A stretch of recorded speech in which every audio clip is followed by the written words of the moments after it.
I've mentioned Aaron on my website. He's taught me, I guess, a new way of exercising, which is working really well for me.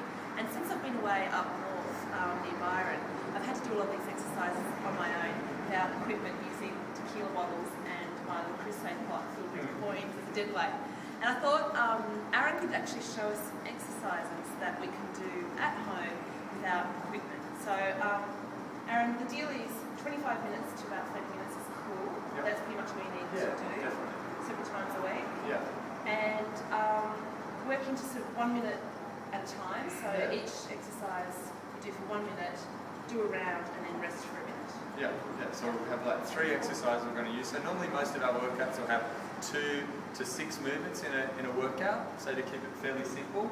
And then what we're going to do today is 3 movements going for a minute each, and then rest a minute, and then you can do that for like 6 to 7 sets. Yeah.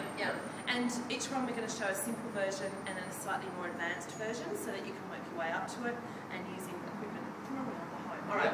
First one. Okay, so the first one's just going to be a lunge. So the easiest version would be just doing a straight lunge. That's pretty standard. You're going to see that everywhere. So what we're going to do is make it a little bit harder, make it a bit more fun, and just add in a 3-directional component. So then you come out this way, so this front, and then out to the side. Then we're going to go the other side. So this is working side to side. Then you're going to turn, rotate, come down and back, and that's giving that rotational component.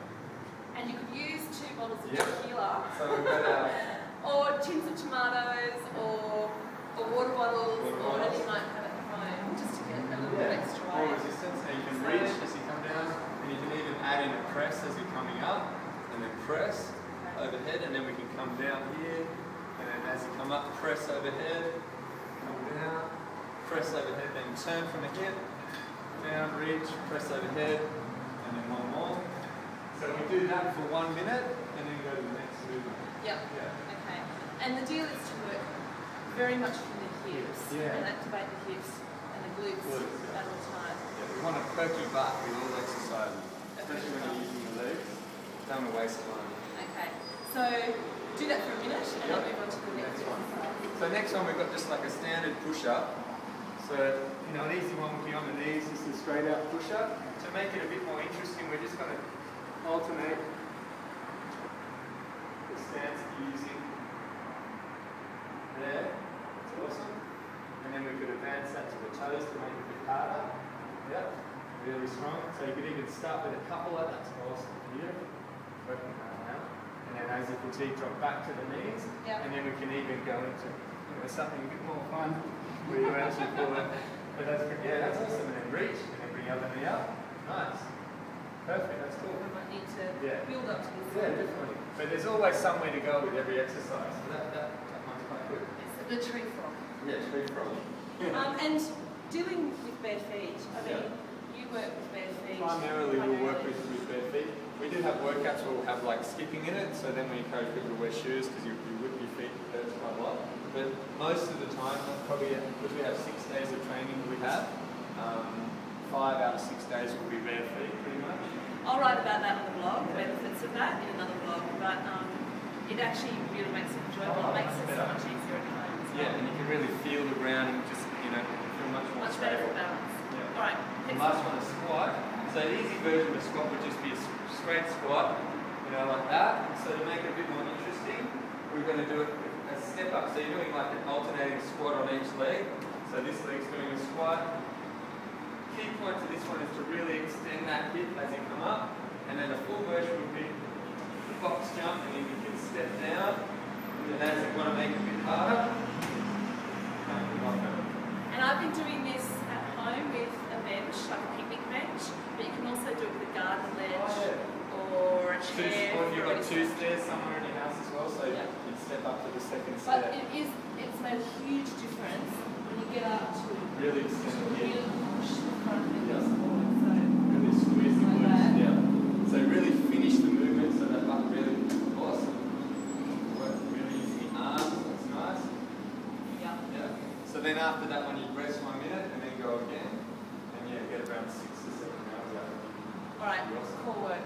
Core work. So after you finish, you want to get into the core. So a really basic core movement is to activate through the front here, opposite arm, opposite leg, and and just coming up like this.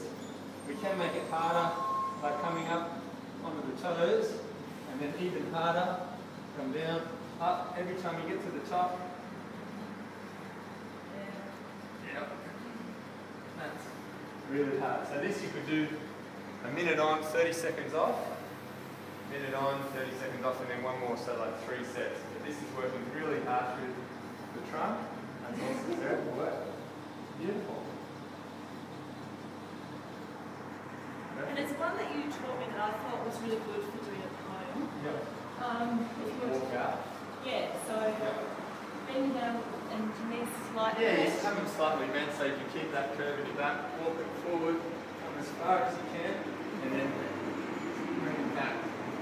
So it's going to work through the shoulder girdle and the hip. That's awesome. And then it also gets that flexibility through the hamstrings and the hips each time you come back. That's awesome. There's always a way to make it harder. Yeah, that's a good one. Yeah. So that's no more than 30 minutes. That's very practical for anybody. 2-3 times a week. Yeah. A couple of walks, maybe a run. Oh, you know what I'll do? Yep. Like the Chris pot. Yeah, What can we do? Okay. Something with a squat where you can use something like that at home, like a dead weight. You might have a really big pot. You might have a bucket. Yeah, bucket. Yep. Bucket. Yeah, or you put some books in like a green bag, like one of the. Yeah, that's a good one. So just a straight deadlift's a really practical pattern, but the sumo style is even more practical, where you're grabbing in between the legs. So if you had it on a strap, you might do a high pull with it. So you could substitute that for the last exercise. And the pot I've got, literally, it's do going to it be at least that heavy. like Yeah, that. so high pull. Yep. That's awesome. So it's really going to work with the hips. Yeah. And again, it's about when you come up, Using the hips. really pushing forward. Yeah. Hinging through the hips, not through the back. And this is good insurance on your lower back for the rest of your life. If you round out like that, then it's going to wear your back out. If you can keep that nice arch in the lower back and really keep that flexibility to get this insurance on your back. 25 minutes, 30 minutes, a little bit of stretching, which you say to do 3 to 4 exercises, do an easy version of them First. as a warm-up, and then at the end, a little bit of stretching, and you're done. That's Easy. it. Simple. Thank you. Thank you.